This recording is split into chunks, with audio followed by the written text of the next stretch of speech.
Welcome to the Education Over Debt podcast. I'm Sheena Hogan. I'm so glad you joined. This is a place where I give practical financial tips that anyone can understand and you can begin to implement now.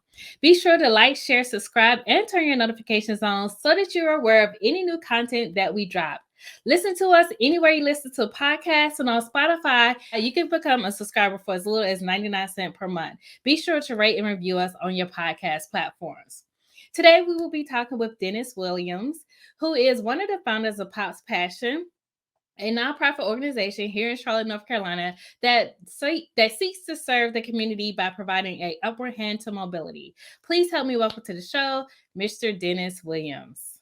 I do my own little praise dance for a little second. But first off, Shane, thank you so much for allowing me to participate in this conversation. I'm excited to be here, and I cannot wait to share what little bit of information that I do possess. Well, thank you for that, Dennis. How about we just jump right in? Tell us a little bit about yourself and your story. Yeah, so it's interesting when you talk about story because I've got tons of it, but I guess I'll start in the high school cafeteria. And I'll tell you, don't be afraid to try new things. And so the reason I say that is both my parents are heavy in education. They both went to HBCUs. One graduated from Central, the other one graduated from Winston-Salem State. And for me, I felt growing up that I was going to a HBCU too. Like it was no doubt in my mind that I was going to either end up at Central or Winston-Salem State, and I was going to go to class and I was going to graduate with a degree and be just like everyone else in my family. Well, at high school, one day at lunch, they were broadcasting and recruiting for a lacrosse team, and I ended up joining the team because my friend said it would be cool and we should do it. And he did not play, and I ended up playing. But from that, I was able to go to college and play college lacrosse at Greensboro College, which is probably about an hour and a half outside of Charlotte, which is a small little private school. I was blessed to go and graduate without any student debt. And the really cool thing about, like I said, is I learned a lot of the things that I do today from my teammates, my coach, and the opportunity that I had at Greensboro College. While I was at Greensboro College, I actually had the opportunity to start working with a great organization called Mattress Firm. You guys probably have seen them on every corner. You've probably asked the question of why are there 3 on each corner? And I was a part of a lot of that. And so when I started at Mattress Firm, I was a part-time associate. I went to school and I played lacrosse, so I was quite busy. I stayed with Mattress Firm for about 2 years while I was in school. And I had a conversation with the guidance counselor really around what my future looked like. And the guy that was training me was making over $100,000 in what he was doing. And the guidance counselor just didn't believe that was possible. And so she put doubt and fear in my mind. And I ultimately left the organization for a little bit. And so in the course of the time that I was gone, I ended up coaching for Page High School and UNC Charlotte. And I coached lacrosse for both organizations, and ultimately found out that I was missing my friends and I was missing the excitement that I had while I was at Mattress Firm. And so I rejoined, and that really took me off on the journey that puts me in the chair today. When I rejoined Mattress Firm, I had the opportunity to rejoin the team in Phoenix, Arizona. And I stayed out in Phoenix, Arizona, probably through one of the worst climates that you could have been a part of. It was roughly about 2008 when the bottom fell out. Nobody had a job. Everybody was having foreclosed homes. And I was in charge of recruiting for our team. And so we were at Jobs Arena trying to get folks in, and it was a really great experience. But a lot of the things that I did in Phoenix as an area manager, I didn't get paid for. I didn't get monetary compensation for it. What I was able to gain was tons of experience that ended up paying off for me later on in my career. From Arizona, I had the opportunity to move back into Greensboro, where I first served as a part-time sales associate. And we did some pretty incredible things at the Mattress Firms right there in Kernersville, Winston-Salem, and Greensboro. One of the really cool things that we did is we were able to set a record for the industry. Nobody had ever done this before this day, and that was sell over $100,000 on one single day in mattresses. And I know you guys are like, wait a minute, somebody spent that much money on. Yes. So the first year that the company charged us with the task, we did $107,000, and so we exceeded our goal. And then the follow-up year, we did roughly $113,000, and both of those were on Labor Day Mondays. And so if you don't think the sales are real, and then you don't think the sales are good, a whole bunch of people those 2 days thought they were spectacular. And that was the first time that had ever been done in our company's history. That allowed for me to have the opportunity to go out to Beaumont, Texas. And if you're not familiar with Beaumont, Texas, you will probably be familiar with UGK and Bun B. And so they are the big names from the small town that represents Beaumont. And so I went out there, and it was probably like one of the shows you've seen on TV where somebody just drops you off in the woods and they tell you to find your way home. And so really we were put out there with no resources and tons of power. And we ended up building from no locations out to 7 locations, closing 10 competitors, and really carving out roughly 24% market share for our organization in that area. And so from there, the company was like, man, you're crushing it here. So let's bring you into Houston, where our corporate office was. And when I went to Houston, it was a great time because I got to sit with some of the C-suite, right? So your CEOs, your CFOs, your chief business officers, and learn from them. And then I also had the opportunity to run the largest district in the whole entire organization. And so the responsibility that I had at that time in my young 30s was really remarkable. And it was really sweet because we would have, as I said, the C-suites come by our stores and just pop up, and the reviews were really great. At that time, I had probably been managing teams for 6-7 years, and I began to get an itch for something slightly different. And so as a district manager, you are the be all to your employees' success. You teach them how to do the job, you go in and coach them, and you try to perfect their performance. And if not, ultimately help them with some corrective action to hopefully get them straightened out.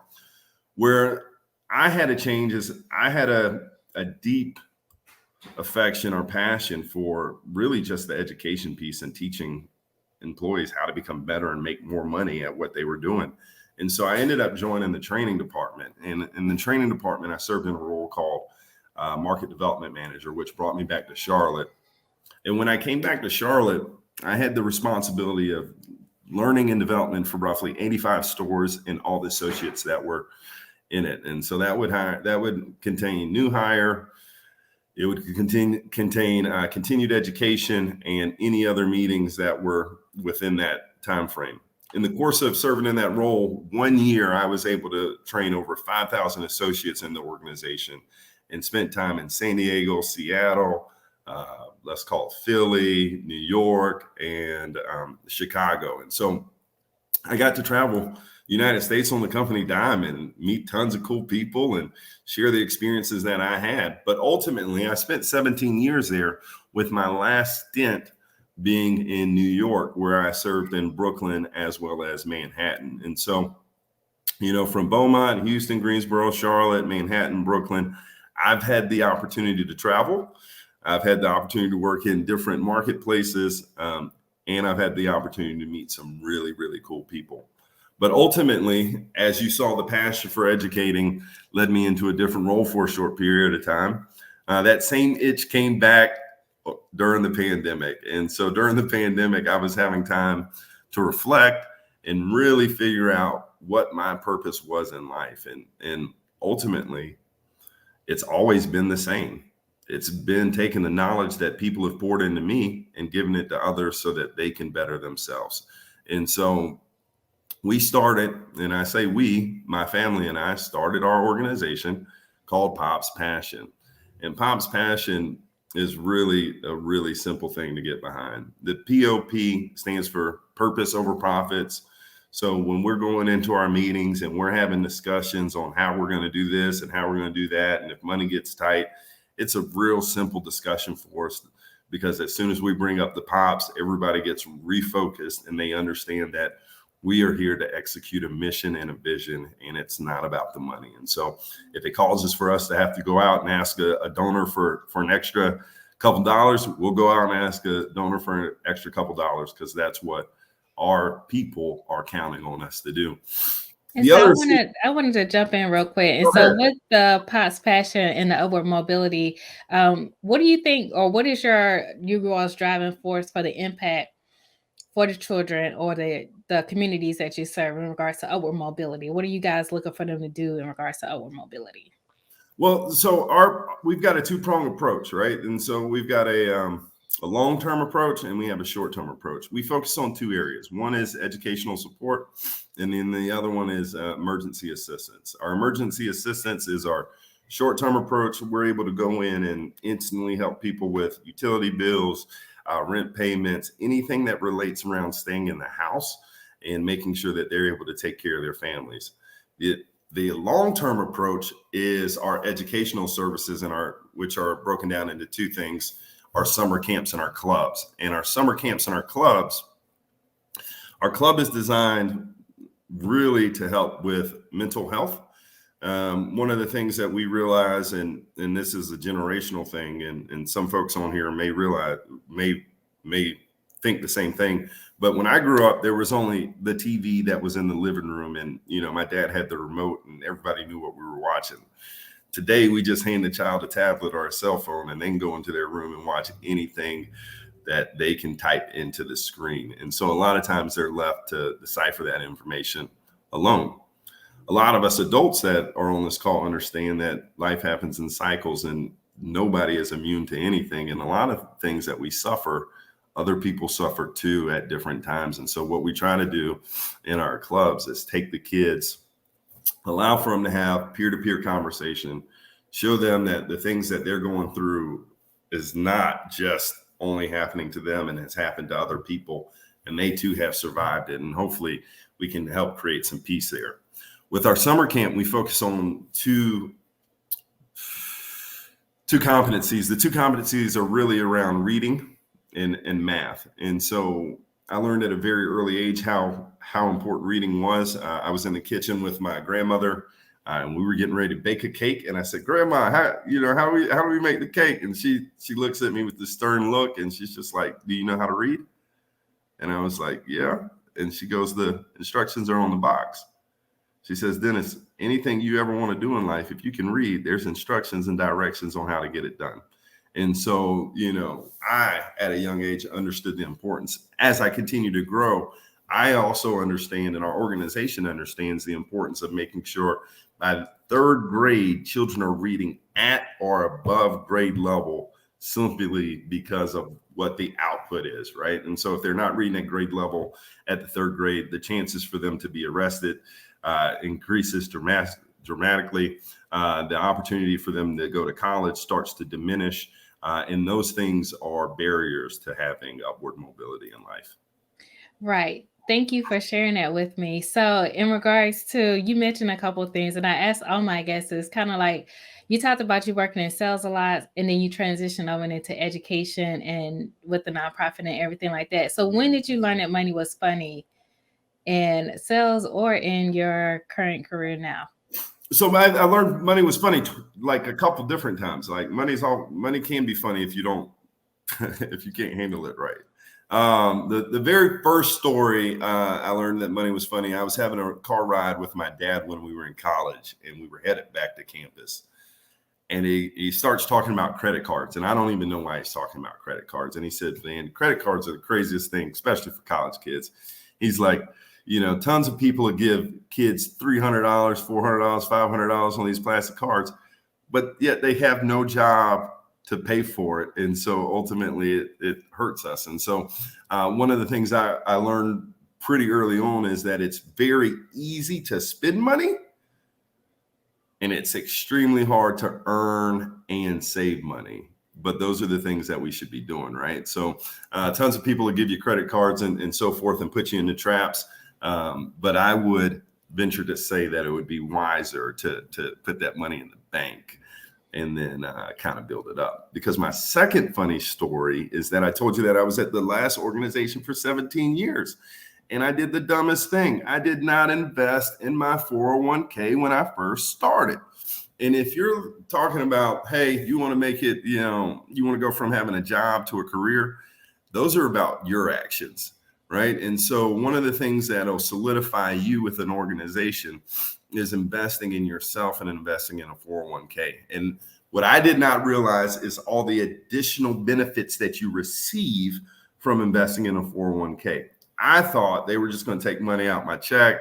I was going to have less money to do things with. And ultimately, that wasn't the case. When they took the money out of my check, they actually lowered what the government was taxing me, which put a little more money back in my pocket. And then I was able to save money that I could do virtually anything with. I could borrow against my own 401k and pay it back. I could buy a house. I could buy a car. I could do literally whatever I wanted to without having to deal with a bank or truly having an interest rate or being in debt to really anyone other than myself. And so I would say credit cards, have a job. If you get a job, invest in a 401k. Because I will tell you, in my 5 years, I was able to save roughly a little over $40,000. If I was able to start when I was 17, like 17 years ago when I was with the organization, when I first started, I would have probably had over $120,000. And what made you decide to start saving? Like, did someone come talk to you, or what? Did something click, or did your friends start talking about their 401k savings, or what happened that made you start investing? It was setting the proper example, right? It's hard to ask your team to do things that you're not doing. And so we were asked to go out and sign folks up for the 401k plan. It was part of our job. And so I believe in setting proper examples. And so if I believed in investing in the 401k, I should invest in the 401k. And the crazy part is now I still have a friend that works there, and I talk to him all the time. And I'm like, hey, man, are you putting money in your 401k yet? And he's like, no, man. And I was like, that's the dumbest thing. You could do it while you're at work. So. Okay. I was interested because it's funny just hearing people starting to save in their 401k and waiting so long to start, or like we're almost 40. So some people are just starting now at 40, but if they had started maybe when they was a little bit younger, they could be so much further ahead. So always just interesting to see maybe what got you moving into that direction to saving in your 401k. So just moving along, I guess, since you shared with me your story of 17 years and now switching over to education, and you're working with these young people now with your nonprofit, what do you think, or what advice would you give to a young person as they prepare to go to college, or as they prepare for their career if they don't go to college? Yeah, I'll try to do both. So those that are on the college journey, make sure you develop your connections and you use the programs that the school offers, right? And so a lot of times we just try to get through. And so we'll do our projects and we'll do the work that's assigned. But there's, student unions, your guidance counselors, your teachers, they all have connections to someone in the business world. One, because they probably went to school there, or two, the organization's trying to make a connection with the university to fill a pipeline. And so I would get connected in those groups and use those vehicles to make connections that last well after school. Two examples. One is a real good friend of mine who was a teammate of mine at Greensboro College. When he was in college, he did an internship with a group called Hoop T. Who would have thought that same group was connected to the Bobcats and the Hornets? Their close friend was Michael Jordan, and he is now the marketing director down at the Charlotte Hornets, right? And so if he had never done the internship at school, we wouldn't be getting signed LaMelo jerseys today, right? And so, that's a program. The second program that I'll give you an example of is I had an intern work with me back in Houston. And the young lady 2 years ago was promoted into a district manager spot. I think she's 27 years old and making crazy money doing what she's doing. But that only happened because she was working through the programs that her school offered as well.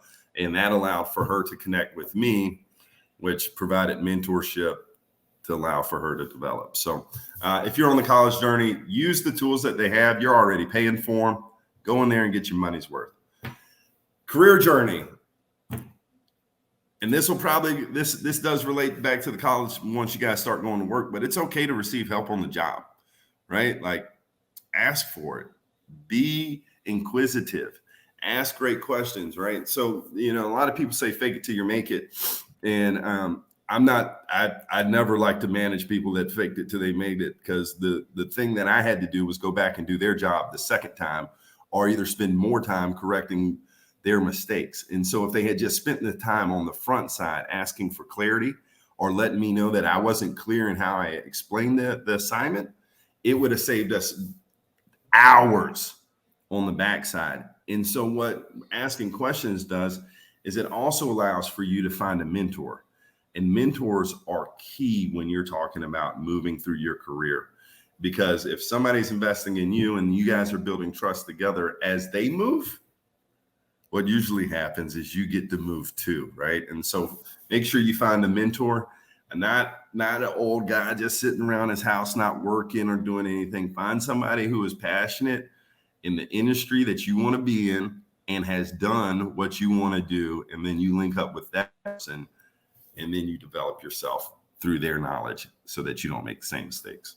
Well, thank you for sharing that with us. I totally think that engaging while you're in college is very important. A lot of times people think just going to college is getting that degree, but I try to encourage people it's about the connections you make while you're in college, whether it's your guidance counselors or your peers, because a lot of times people start businesses with their peers and then they go on to be successful. So college isn't all about just getting a degree, but also the relationships you build while you're there. And then the second point, in regards to career advice, I do think it's important for you to ask for help while you're at the job and to really try to step outside the box. Don't try to be that person that's always looking for someone to tell you what to do. I mean, that's great, but at some point you need to step outside the box, ask for help, try to learn new things, do something outside of your job description so that you can grow in advance and be seen by others when you do that. If you're always just looking for your manager to tell you everything, then sometimes you're overlooked, right? I'll also say, if you ever want to move into management, the ability to ask questions and ask questions different ways and ask the same to get to the same answer will separate you from other managers, right? And so, like the good managers are what we call ask managers versus tell managers. And so a tell manager will walk in and they'll say, hey, do this, do this, do this, do this. An ask manager will say, hey, well, that looks cool. Why'd you put that over there? Oh, that's a sweet idea. How'd you get to that idea? Right. And so if you want to truly extend your career, questions is the way to go. Yeah, questions is the way to go. I just switched out of managing over to training. So I am finally out of management. I don't think that was my sweet spot, but I enjoy training so much. So I'm finally in a place where, I really enjoy it and I can help others grow and develop by showing them how to do so. So before we go, because we're getting close to the end, I do want to ask you some rapid fire questions. It's only a few questions. Are you ready? I'll try to do my best. All right. Paper or plastic? So I just moved back from Brooklyn, and so they outlawed all plastic bags. So I'm a paper guy, and I like to even take my own bag to the grocery store. All right. So I came from Chicago. Same thing. They cost to use their bags. So I have my own bags too. So I had 35 real bags that I had to buy on mistake, because you forget. Right. Yeah. Totally understand. Totally. I get that. So my next question, Martin or Fresh Prince of Bel-Air? Ooh, I would have to go with Fresh Prince. Why? Because of the storyline? We're talking about old school Fresh Prince, right? We're not talking about new school. Yeah. So when my hair was cut low and things, back in the day, they said I resembled him a little bit, and so that's where I was going with it. I'm a Will Smith fan all the way up to about 4 months ago, and then it became testy. I don't know. I'm not trying to make anybody upset today, but yeah. Okay, well, people have, challenges in life. He's been good all the way up until the last 4 months. So I don't think you should just throw him away, Yeah. Okay. Best career advice or best advice you received? So best advice I ever received was from a mentor of mine, Catherine Cobb. And it's when I came back to the organization. And she goes, so what did you think was going to happen, Dennis? You thought we were going to stop selling mattresses when you left? We sold mattresses before you joined the organization, and we'll sell mattresses after you leave. And I was like, whoa. So as good as I thought I was, as big of an impact as I thought I was making, I was just one piece of the big puzzle, and I needed humility to see that, right? And so one of the lessons that I learned was always stay humble. Okay. All right, that's good. And then my last question, if you were given $1 million today, what would you do with the money? I would invest it.